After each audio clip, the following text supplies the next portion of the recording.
Yeah, he is the newest member of this team. He came in November of 2009.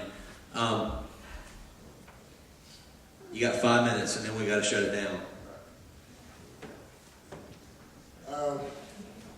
My name's Sloan. First, I want to start off saying I'm a Lions fan, so whoever was knocking the Lions, I don't appreciate that.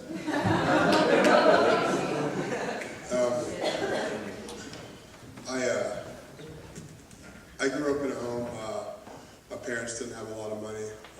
The money they did have, they supported me. My two other brothers, I have two older brothers. They always made sure we had clothes in our backs, nice shoes on our feet. Like I said, they didn't have a lot of money, but they went to church. They took us to church. Somewhere along my childhood, I fell into depression. By the age of 13 or 14, I actually began to think of suicide. I never was serious about it, but depression just kind of sunk into my head, and suicide just kind of dwelled in my mind that, I don't have a purpose here. I was a young teenager, so I was going through one of those stages. What's my purpose in life? Is there a God? Is he real? If he is real, then why is all these things happening? And stuff like that. When I hit 20 years old, I began to drink every single day. I became a really bad alcoholic. I began using drugs on a daily basis, not just marijuana, but like cocaine, ecstasy, a lot of prescription pain pills. I lived the party life where drugs was easily accessible, alcohol was easily accessible, premarital sex, just wasn't, accepted. It was almost encouraged at times. And I fell into that. And honestly, I could tell you guys, when I lived that life, when I was drinking every day and using drugs, and that it was fun for me, and that's the scariest thing about that is drugs work, alcohol works, it does exactly what it says it's going to do, and it was fun for me, and I didn't want to quit. And when I was 21, I had a friend of mine, my brother's best friend, commit suicide, and I thought to myself, I said, if he did it, I'm going to do it, because, this guy, he was, the most popular kid. He had a beautiful girlfriend.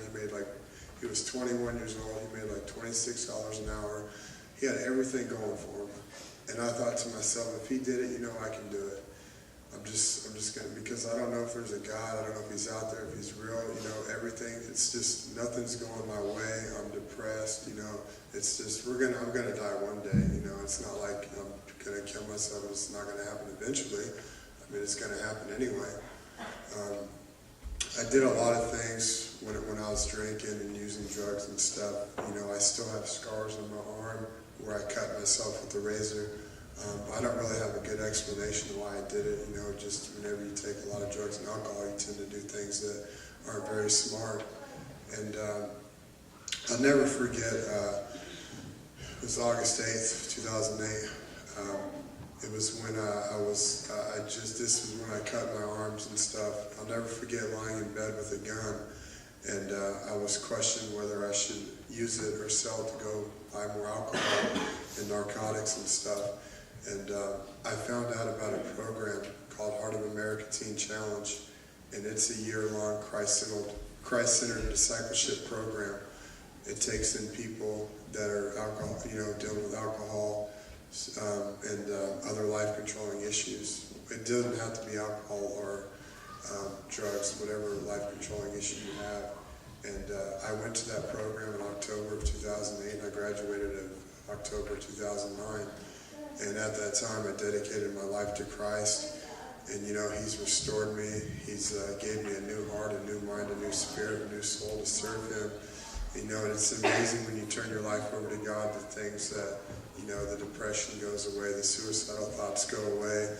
And, I know I've stood up here for almost 4.5 minutes, and almost this entire time it seems like I've talked about the bad things that have happened in my life. Well, that I lived for 22 years, I lived a bad life, and I can tell you, though, the short time, the 2 years that I have been saved was better than the 22 years that I lived without seeking God. You know, there's been so many good changes come in my life. I wish I had more time to tell you, but every time I give a testimony, I share my favorite verse, and the streak's not going to end tonight. It's Matthew 10:32.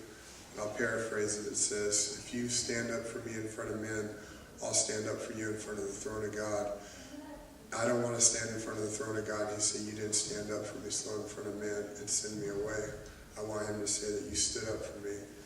And through programs like Teen Challenge and Master's Commission, they give us an opportunity to do that, to get to know God more. And so I thank you for hearing my testimony tonight.